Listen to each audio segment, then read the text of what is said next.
bit different scene this morning. This rainbow goes all the way around, and that is our mega rainbow, although I don't know, I'm trying to get a good focus on it. Nope, that's not it.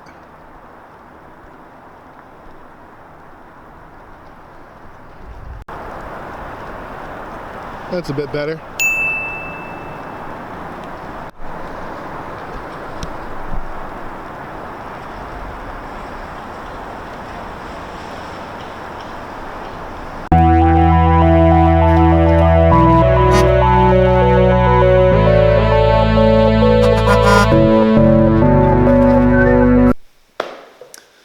Hey guys, welcome.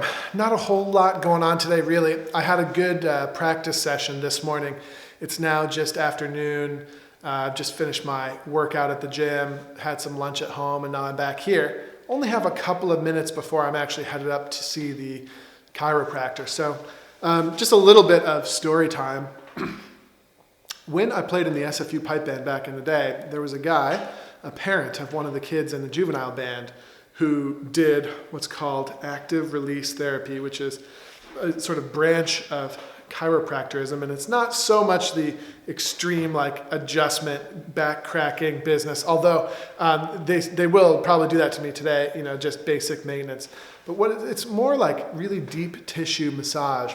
And they really work all the way down your arm, all the way down your arms, all the way into your hands. And what they do, and again, I'm not a doctor, so you know, you have to take everything with a grain of salt. But what it's actually doing is it's actually separating some of the muscle and tendon fibers that get bound together, over time with repeated motion. So as we repeat motion over time, right, we have the certain notes of the scale, we have certain embellishments, we have fingers that always move in the same exact way all the time. The more you play, the more these things get sort of bound together and kind of stuck in a rut, and it reduces mobility. It can cause inflammation. So anyway, headed to the chiropractor, and they're going to work on my arms a little bit, which is something that, I don't know, I highly recommend. It makes me feel much better. Actually, the first 24 hours after you get the treatment, if anything, maybe it makes my fingers feel a little bit like too mobile almost, and maybe it takes a little bit of healing, but then for a week or two after the treatment, you play a lot. I feel like I play a lot better with a lot more relaxation. So as I'm playing more, that is what that is what I've been doing. That seems to be helping a lot. So I'm about to head up there. So again, I think it's called active release therapy. Let me look it up real quick. Active release technique. Yep, active release technique. It's great for carpal tunnel and stuff like that, obviously. Obviously for preventing carpal tunnel, it's also really great. So that's kind of what's on the plate today. I'm kind of bummed. I would love to get to doing more work and a more in-depth video for you all today, but that's kind of my schedule. So this morning we had some Dojo U cruise stuff that I was cranking out. I had a nice long practice session. I went through 3 P-Brocs, which was pretty cool. Still not happy with the pipe. I've got to get another set of bananas. You may remember I accidentally broke one of the inserts to the base, so I've got to get a new set in so I can sort of fix that, get that going on the bananas. The sound is great, but it needs to be a little bit more stable, so I'm working on that. All right, already done at the chiropractor, actually. I walked right in, they were like, come on back, and then the guy came right in and adjusted my back and my neck and worked on my arms. I actually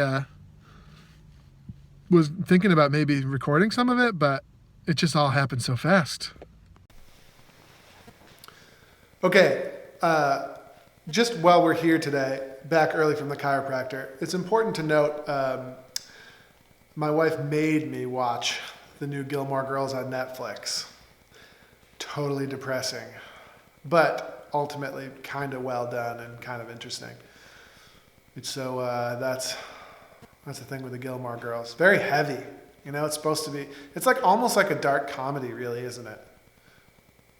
Anyway, And damn it, I can't remember the other completely pointless, cheesy thing I wanted to talk about to try to be light and mildly comedic. Damn.